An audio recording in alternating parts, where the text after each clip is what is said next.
extrapolate this magnanimity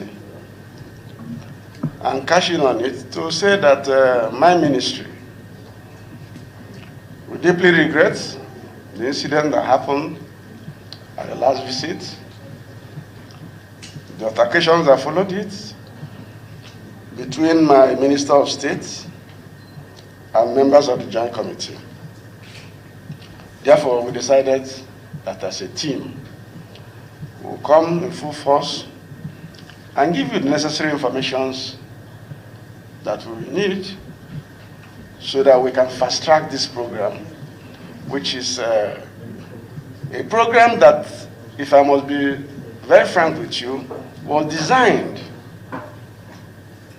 from the office of Mr. President, even before the COVID pandemic arose. But because fortuitously the COVID pandemic afflicted us, it was subsumed into the COVID palliative program of 500 billion. Therefore, it needed the stamp of legislature, because this legislature has the power of the purse. We have the power of planning and proposals and execution. And the suspension of the program, we are in total support. In fact, any action taken before now is null and void. You are now going to start it all over. You said there is need for a fresh start. This is going to be a fresh air. When you go to your meeting with the committee, you have your NDE, DG is there. If you want, you can explain the modalities if he might have explained to you, because you are the head of the ministry. If you want, you ask him to explain to our committees. Our committees represent the plenary, like you have rightly said. We will wait for our committees to come back and brief us. These are the procedures, we are satisfied, and now we will do oversight from the beginning. From today, once you engage and the explanations are satisfactory, then NDE starts to put the structure, because they would have explained how the selection, the 20-man selection committee would be realized, how they will select people, how the 1,000 people in every local government will be selected or identified, how the program will be judged successful or failed. And I want to assure you, Honourable Minister, we are going to support you all the way to make sure that this program is successful. But you don't have our support.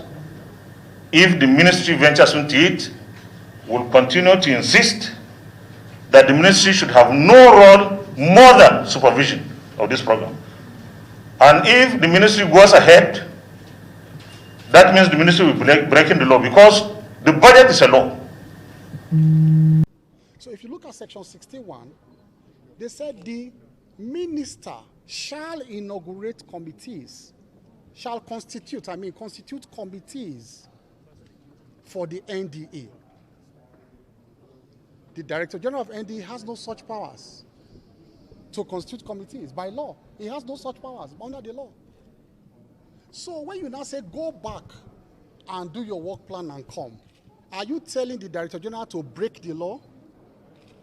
Are you telling the General to disobey his appointee, which is the President? Are you telling the Director General to disobey his immediate boss, which is the Minister?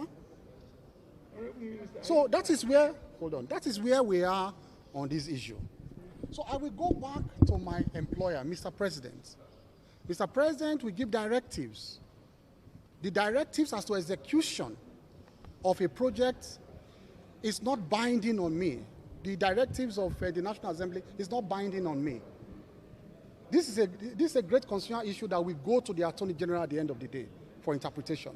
Except, like I said, Mr. President says I should step aside and allow them hijack the process. Because the game, like you have seen today, is simply that they are conniving with a certain functionary of government to design the program, hijack the program against the wishes of Nigerians hijack it, and that is what I have been against, and I will continue to stand by that.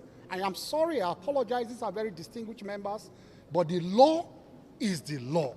Our constitution is the constitution. There's only one president of the Federal Republic of Nigeria that can give directives to the executive, and there are no two bosses.